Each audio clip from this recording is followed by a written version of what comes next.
Y a esta hora está ya con nosotros el abogado Salim Saidán. Él es catedrático universitario, experto en Derecho Constitucional y Derechos Humanos. Doctor Saidán, muy buenos días. Gracias por estar con nosotros en esta mañana. Y nos gustaría precisamente tener su visión, cuál es la lectura jurídica que tiene usted sobre la situación de la Contraloría General del Estado luego de la renuncia de Pablo Celi. Realmente la Contraloría se encuentra en este momento en acefalía. Le escuchamos a Carlos Riofrío afirmando que no existe ninguna acefalía y que él ha sido designado como subrogante de forma legal. Mientras tanto, hay este proceso en el Consejo de Participación Ciudadana para poder elegir, ya sea de manera temporal, a un nuevo encargado y proceder con lo que sería el concurso ya de oposición y méritos para tener un contralor definitivo. Doctor, bienvenido. Muy buenos días, Rosana. Gracias por la invitación. Un saludo a todos a quienes nos ven a través de este importante medio. A mí me parece que es irregular el nombramiento del señor Riofrío. Él obviamente va a alegar que él está legal constitucionalmente ejerciendo funciones. Sin embargo, ¿quién lo nombró? Lo nombró alguien que no estaba ejerciendo su cargo. El contralor Celi, ¿sí?, en ese momento no se encontraba ejerciendo su cargo, por lo tanto no podía nombrar privado de la libertad bajo prisión preventiva a una autoridad.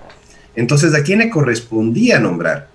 A la subcontralora, ¿sí?, que en este caso era Valentina Zárate. Valentina Zárate tenía que haber procedido a nombrar ella sí una subcontralora que le reemplaza a ella en el cargo, porque a ella le correspondió subrogar al contralor titular. Entonces, a Valentina Zárate le correspondía nombrarle al señor Riofrío. Hicieron mal las cosas. Ahora, doctor, perdone que le interrumpa en este punto, y porque ahí nos surge otra duda, esto de que la imposibilidad o la posibilidad de elegir un subrogante del subrogante del subrogante, que eso aparentemente tampoco era legal. O sea, tampoco es posible. Definitivamente la ley de la Contraloría se queda corta sin duda, porque nadie esperaba que se iba a producir simultáneamente la ausencia de la subcontralora y del contralor titular, ¿sí? Y de esa manera tenemos un vacío en la ley de la Contraloría. Entonces no cabía absolutamente nada más que la posibilidad que Valentina Zárate, en su calidad de contralora subrogante del subrogante, ¿sí?, designe a un subcontralor que la reemplace en caso de que se produzca su renuncia, como de hecho sucedió. Entonces, sí es un enredo jurídico, sin duda. La ciudadanía, de hecho, observa con bastante preocupación lo que está sucediendo, pero había esa salida. Esa salida era Valentina Zárate nombrando a Riofrío, y él sí podría haber actuado como contralor subrogante de la subrogante, y obviamente en ese caso al Consejo de Participación le correspondía convocar al concurso para que inmediatamente se designa titular, porque usted sabe que los subrogantes solamente reemplazan de manera temporal al contralor titular hasta que exista ese contralor por parte de una nominación del Consejo de Participación Ciudadana. El Consejo de Participación se ha demorado demasiado. ¿Sabe qué, Rosana? Yo creo que hace rato tenía que haberse convocado al concurso. No es un problema de ahora, es un problema de hace varios años atrás. Yo recuerdo que Julio César Trujillo, en su calidad de presidente del Consejo de Participación Ciudadana, visitó al entonces presidente Lenín Moreno, y entre los dos interpretaron la ley de la Contraloría. Recuerdo que el artículo 33 de la ley de la Contraloría fue interpretado por los dos. Ninguna de las dos autoridades podía interpretar ese artículo de la ley de la Contraloría, se arrogaron funciones. Y después de eso, usted tiene una cuestión muy particular, ¿no? En lugar de pedir que el procurador se pronuncie, en lugar de pedir que la Asamblea expida una ley interpretativa y aclare cómo hacemos con el artículo 33 y el reemplazo de Polit, si puede actuar Celi, no, interpretaron los dos presidentes en ese entonces como intérpretes de la ley. No les correspondía, lo hicieron. ¿Qué es lo que debía haber hecho desde ese entonces del Consejo de Participación? Convocar a concurso, porque dice clarito la ley: el subrogante le reemplaza al titular mientras se designe por concurso al Contralor titular. Y en ese caso, ¿qué es lo que correspondía? Que convoquen a concurso, mientras realizan el concurso, podía actuar Celi, pero obviamente tenían que convocar a concurso mientras tanto. Y en unos 5 o 6 meses, como ahora lo dice la propia Sofía Almeida, presidenta del Consejo, se podía haber producido el reemplazo. Decidieron que iba a concluir el periodo Celi, cuestión absolutamente irregular. A él no le correspondía terminar el periodo, él tenía que ser reemplazado hace rato ya. Y lo que ahora nosotros pedimos es que inmediatamente convoquen al concurso. Si es que se demora 3, 4 meses, mientras tanto, bueno, tendremos que esperar la designación del titular y no tenemos contralor. El señor Refrío no puede actuar, sus actos serían inválidos, nulos, diría yo, inclusive, porque él no tiene la competencia para actuar, no ha sido legalmente nombrado por una autoridad que podía hacerlo. En este caso, Celi está privada de su libertad. Imagínense lo que sería permitir que el señor Carrión, defensor del pueblo, el señor Celi, privados de su libertad bajo prisión preventiva, estén suscribiendo acciones de personal, nombrando, removiendo funcionarios. Es impresentable eso. Entonces el señor Celi no podía nombrarlo al señor Refrío. Ahora, doctor Saidán, ¿por qué fue esta actuación del transitorio del Consejo de Participación de Julio César Trujillo respecto de Pablo Celi? Fue el gran error, dicen algunos sectores, el haberle dejado. Además que fue un caso específico que se dio con Pablo Celi. ¿Debemos pensar mal ahí? Totalmente, Rosana. Muy buena lectura la suya, y yo creo que debemos pensar mal. ¿Por qué razón? Porque yo creo que no debemos olvidar la coyuntura política de ese momento. Estaban todo el mundo entusiasmado con esta idea que al fin una autoridad de control está destapando los actos de corrupción del correísmo. Eso así nos vendieron, ¿no? Pero bueno, de alguna manera hubo actuaciones que estuvieron bien, que la gente aplaudió, pero sin embargo este fue uno de los grandes errores. Exacto, pero con autoridad moral, ¿no? O sea, yo habría preferido que una autoridad independiente, una autoridad proba, alguien que sepa de control gubernamental, y no un político más, sea el que destape los actos de corrupción de los otros políticos. Yo creo que lo que la ciudadanía espera es que al fin llegue a esa instancia de control alguien que no tenga vínculos con las organizaciones políticas. Eso es lo que esperamos. Lastimosamente, Polit, usted recordará, tenía relaciones muy, muy cercanas con Lucio Gutiérrez. Por eso es que obviamente fue el contralor de esa época. Después, Polit fue muy cercano al correísmo, ¿sí? Blindó a una serie de autoridades correístas. Y curiosamente delegaba algunas funciones a Celi, ¿sí?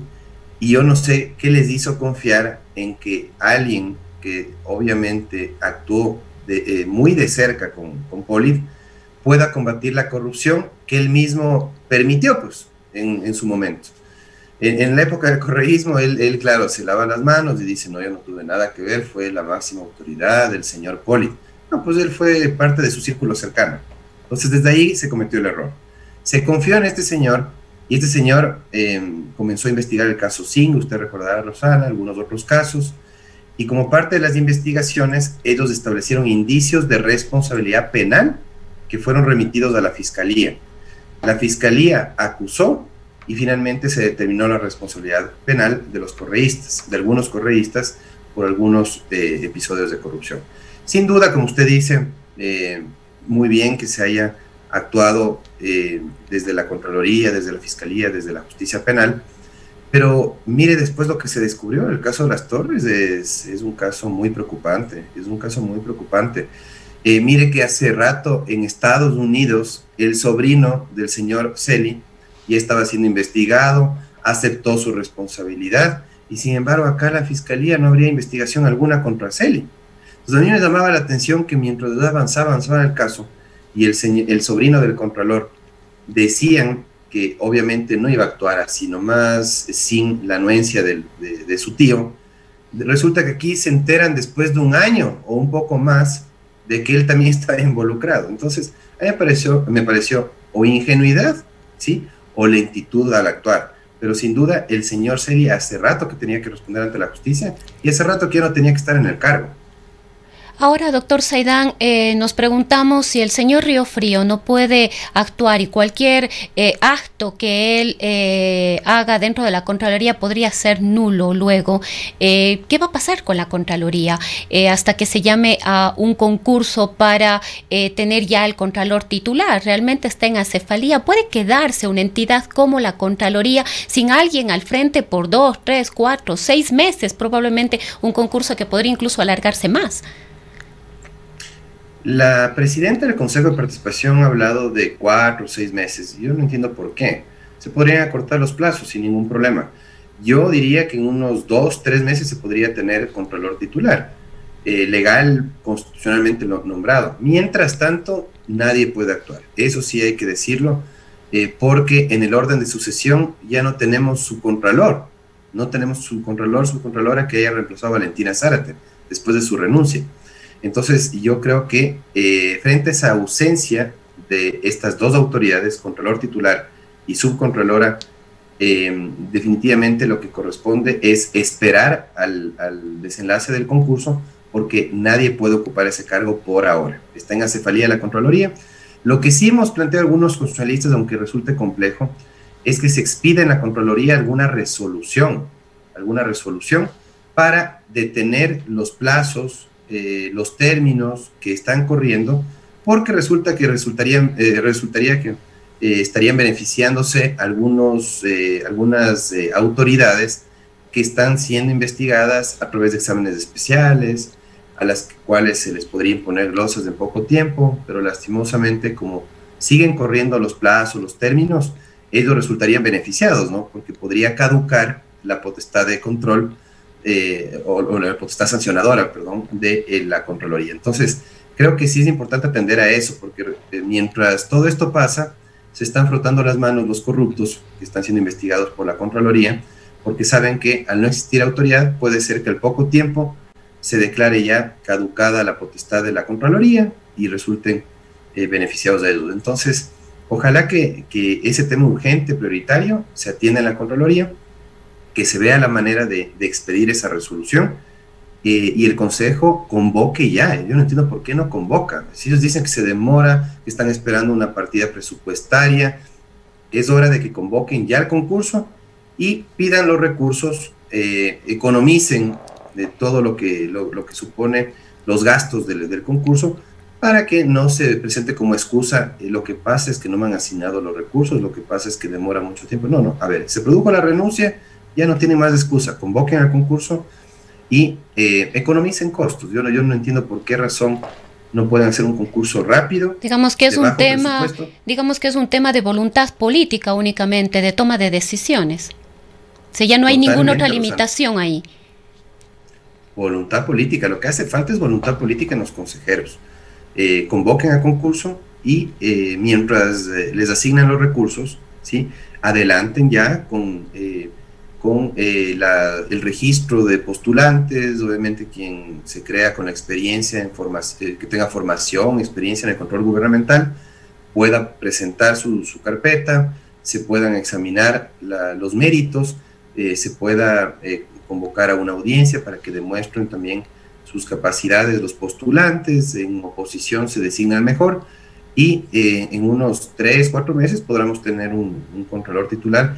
Esperemos que no tenga nada que ver ni con UNES, ni con el Partido Social Cristiano, ni con CREO, ni con ninguna organización política, porque el temor que tenemos los ciudadanos es que los políticos ya estén atrás de ese organismo. Ha sido la historia de este país. La Contraloría, la Fiscalía, las Cortes han sido los organismos más apetecidos por los políticos. Esperemos que permitan los políticos que se designe a alguien por sus méritos y no por su cercanía con el poder político.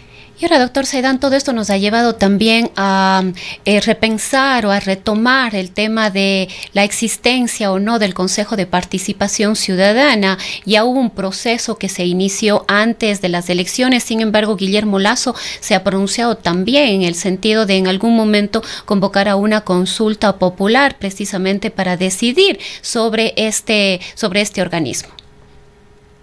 Sí, efectivamente.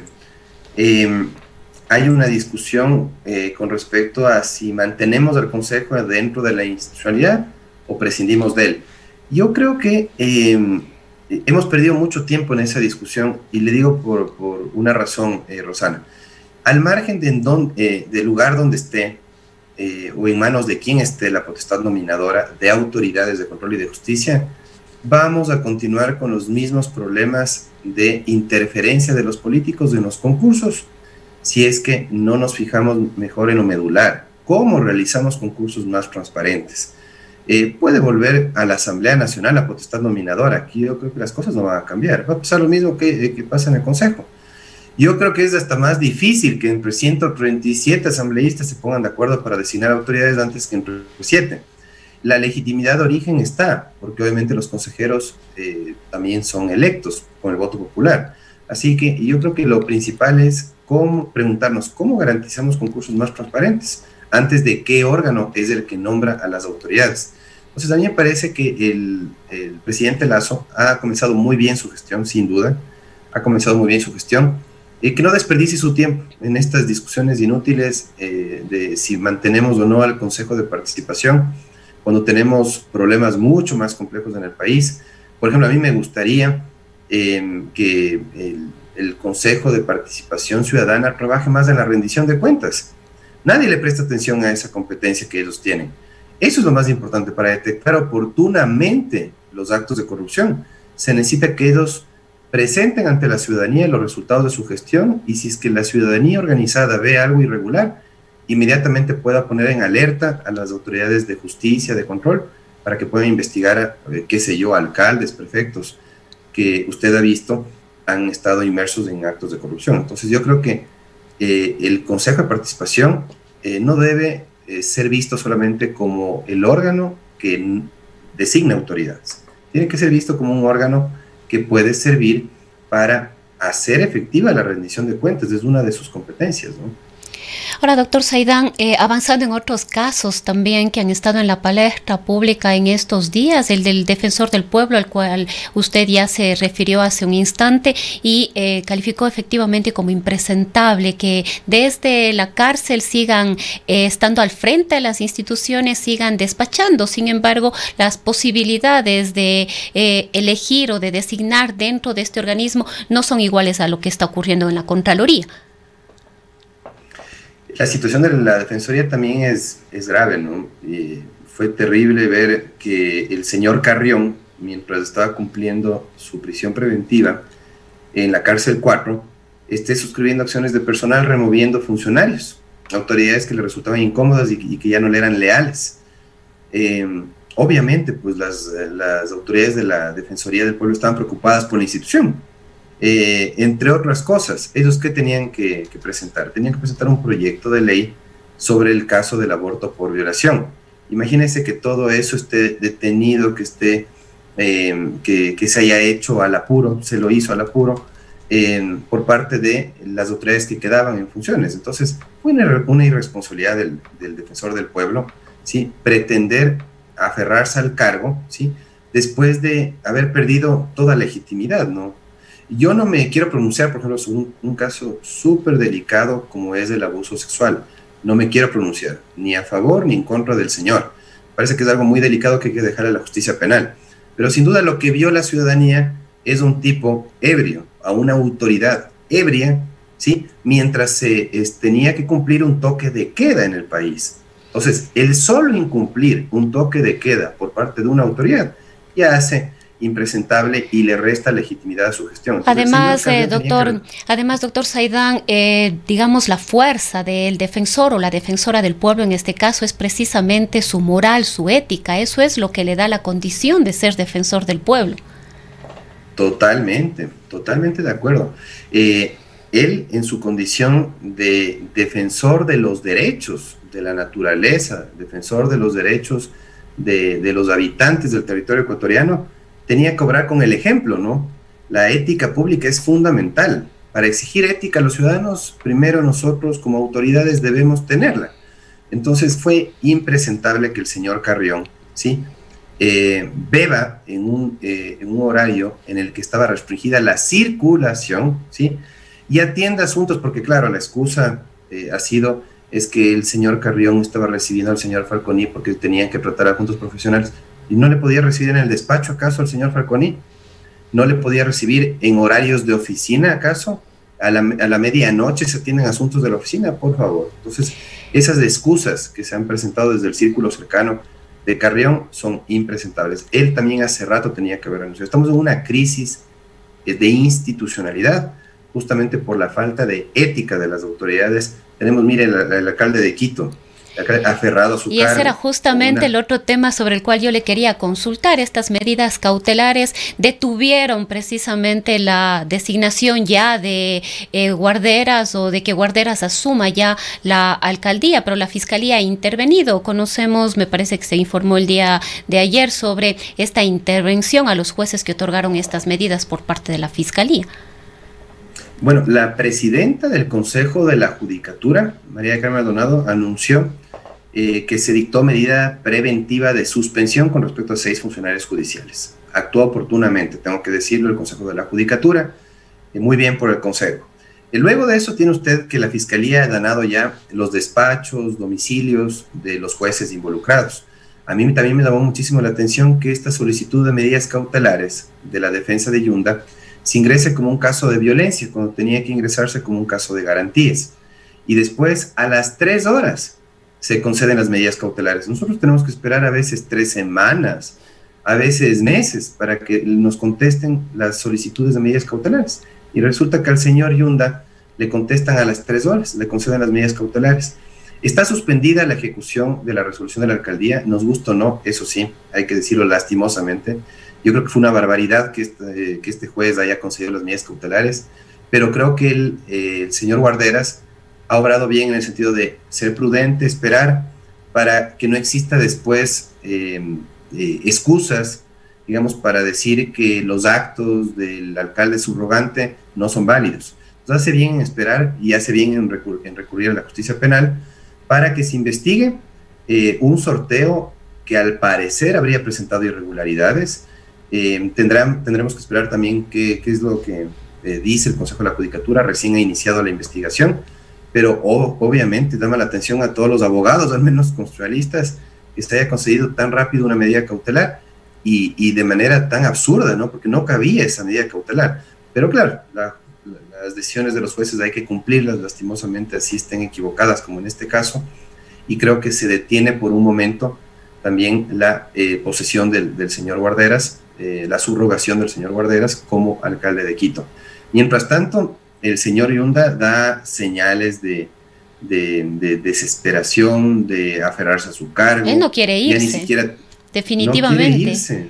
Lo ha dicho, que él fue elegido por el pueblo y que él tiene todo el derecho a seguir siendo el alcalde.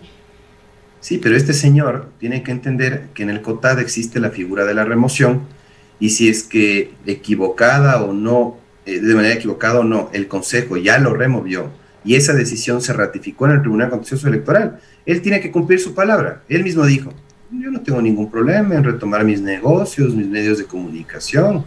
Si el Tribunal Contencioso Electoral no me da la razón, yo no tengo problema en salir de la alcaldía. Bueno, cumpla su palabra y retire ese señor, porque lastimosamente los problemas graves de la ciudad están sin solución. Mire que el metro de Quito nos está pasando lo mismo que pasaron ustedes con el tranvía, ¿sí? Una obra que por múltiples errores de autoridades, ¿sí?, fue postergada en su operatividad. Lo mismo estamos pasando con el metro de Quito. Y mientras tanto, el señor Yunda, aferrado a su cargo, reciclando funcionarios, porque ya ni siquiera le están aceptando altos cargos las personas de su círculo, sino solamente los exfuncionarios, los está invitando a que vuelvan a formar parte del municipio para de algún modo enviar el mensaje de que él va a seguir en funciones. Él ya no cuenta con legitimidad. Hay sospechas de que su defensa habría actuado de manera irregular con ese sorteo, así que, insisto, es también impresentable que una autoridad así siga al frente de los destinos de la ciudad. Un último tema que yo quisiera abordar con usted, doctor Saidán, tiene que ver con lo recientemente ocurrido en un canal que está en manos del Estado, como es TC Televisión, y con un programa que se estrenó el domingo pasado de La Posta, en el que claramente hubo una agresión, diría yo, al presidente de la Confederación de Nacionalidades Indígenas del Ecuador, CONAIE. Pero esto se da además en un momento en el que se está debatiendo, que ha sido ya entregado a la Asamblea Nacional, este proyecto, este nuevo proyecto de ley de libertad de expresión y comunicación, si no me equivoco en el nombre exacto, que fue remitido ya por el presidente Lasso para su debate, y otros temas que empiezan a salir nuevamente a la luz, como es este de la autorregulación de los medios, y al parecer, de acuerdo a algunos sectores, de esta imposibilidad que tendrían los medios, lo que quizás podría llevarnos a sospechar la necesidad o la intención de tener nuevamente una Supercom. Sí, definitivamente fue una época de triste recordación, la época de la Supercom en manos del señor Carlos Ochoa, ¿sí?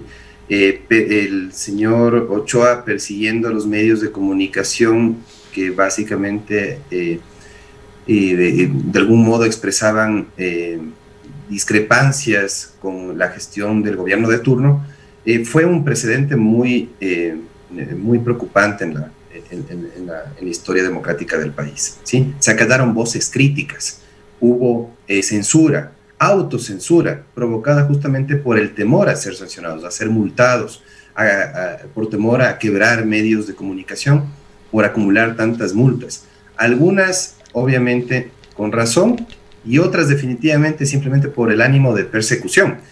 Yo creo que ese extremo es malo, pero tampoco a mí me llega a convencer el otro extremo, ¿no? Libre expresión, autorregulación, y esperemos a que el señor Vivanco, a que el señor Boscán se autorregule algún día, ¿no? Porque pero bueno, quizás no la autorregulación no solamente nace, en este caso, del propio periodista, nace de los medios, de las agremiaciones, nace también de la ciudadanía, y podemos decir que ahí un ejercicio de autorregulación fue precisamente lo que ocurrió. El programa La Posta tuvo que disculparse y fue retirado del aire.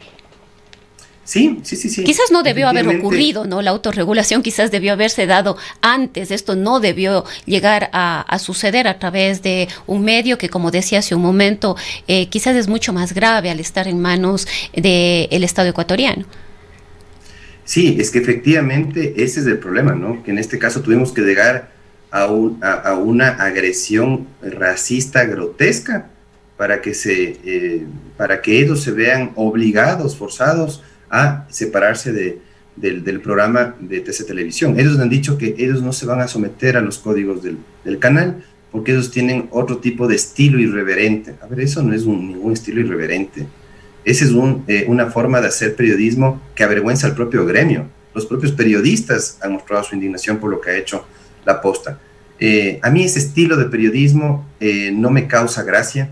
A mí ese estilo de periodismo me parece que es una clara extralimitación que ya desborda los límites de la libertad de expresión.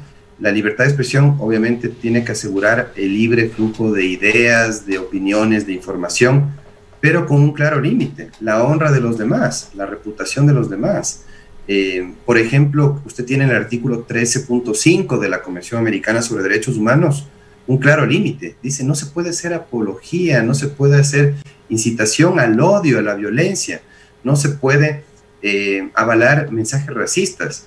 Eso de utilizar dardos para expresar su rechazo a un líder indígena, que por más que a nosotros no nos parezca su estilo de conducir a la organización, definitivamente desborda los límites de la libertad de expresión y debía hacerse efectiva la respuesta ulterior. Yo creo que no se tenía que quedar solamente en sale de la programación y no ha pasado nada y nos comprometemos a mejorar de aquí en adelante en cuanto a las prácticas periodísticas. Me parece que no. Yo sí creo que en este caso se tenía que responder inclusive penalmente. Ya casos así extremos, yo no he visto, la verdad, últimamente en los medios de comunicación algo así. He visto más bien interesantes prácticas periodísticas, en donde se opina libremente, en donde se atacan las ideas, no a las personas. He visto un quehacer periodístico muy ético, muy profesional. Sin embargo, estas malas prácticas no pueden normalizarse. El problema de La Posta es que llegó a convertirse en algún momento en el referente de información, ¿no? En la fuente primaria de información, al punto de que usted tenía grandes noticieros de los grandes canales nacionales dando ciertas informaciones en base a la información de La Posta.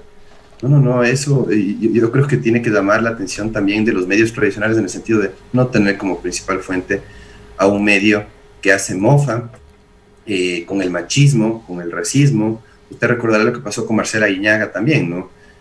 Marcela Guiñaga pudo haber tenido una gestión que muchos de nosotros pudimos haber cuestionado, sin duda, como ministro del Ambiente, como asambleísta, pudimos criticar esa gestión.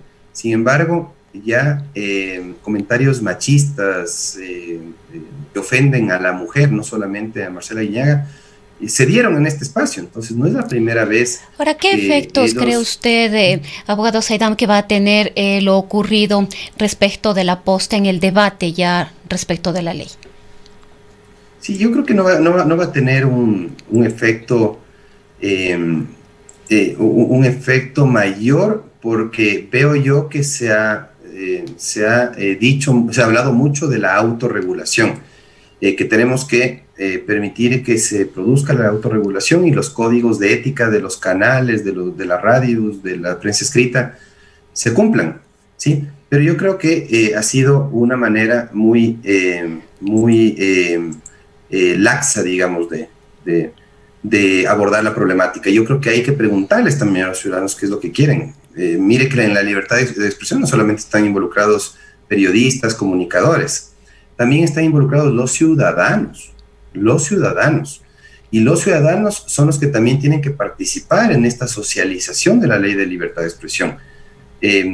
Creo yo que no hay que olvidar la dimensión social de la libertad de expresión. Nos estamos enfocando mucho en la dimensión individual, en el quehacer periodístico, pero yo creo que también no hay que olvidar a los ciudadanos, ¿no? Que pueden resultar afectados. Mire, a mí me preocupa algo en particular: la interferencia de ese tipo de medios en la acción de la justicia. No sé si usted observó que hace pocos días se transmitió, por ejemplo, un programa especial sobre el asesinato de Efraín Rales. En ese caso, el señor fiscal da una entrevista a La Posta, ¿sí? Da una entrevista y da detalles de quién piensa él está involucrado en el asesinato de Efraín Rales. ¿No se supone que es reservada la investigación? ¿No se supone que hay que respetar, no hay que entorpecer la acción de la justicia? Yo creo que hay que ser prudentes en la información que transmitimos a la gente. No por obtener primicias podemos revelar cuestiones que están, investigaciones que están en curso. Entonces, las malas prácticas no han cesado en La Posta. Por eso es que yo particularmente no soy partidario de la autorregulación, tampoco de una supercoma al estilo Carlos Ochoa, no, pero sí un punto medio en donde sí se pueden hacer efectivas las responsabilidades ulteriores, sí, pero sin ese ánimo de perseguir, permitiendo que los periodistas puedan cumplir con su trabajo, puedan informar a la ciudadanía, la gente también puede expresarse libremente sin temor a ser sancionados, pero que sí exista responsabilidad ulterior. Es lo que nos dice la jurisprudencia de la Corte Interamericana, ¿no? Nos dice prohibición de censura previa y se permite responsabilidades ulteriores. Creo que hacia allá tenemos que ir cuando hay casos como el de La Posta, porque tampoco creo que tenemos que llegar a la hipersensibilidad de las autoridades o de los líderes políticos y pasar sancionando, repudiando espacios de opinión en donde debe asegurarse amplios márgenes de libertad, pero con respeto, con tolerancia, sin racismo, sin machismo. Me parece que esas 4 condiciones no las ha cumplido La Posta y no es la primera vez, ya son varias. Bien, queremos agradecer la presencia del doctor Salim Saidán. Él es catedrático universitario experto en Derecho Constitucional. Cuenca, año 2050. Cuando la contaminación y la escasez de agua son problemas en todo el mundo, en Cuenca, Ecuador, todavía se vive tan bien como hace 30 años. Esto gracias a que los cuencanos tomaron decisiones correctas como la construcción del proyecto hidroeléctrico Soldados Yanuncay, que ha generado 22 megavatios de energía limpia, reguló el caudal del río Yanuncay y garantizó el agua potable para Cuenca y agua de riego para San Joaquín y Baños. Aunque esto parezca ficción, es nuestro compromiso con Cuenca Bicentenaria, el Ecaustro. Juntos generamos agua y energía para la vida.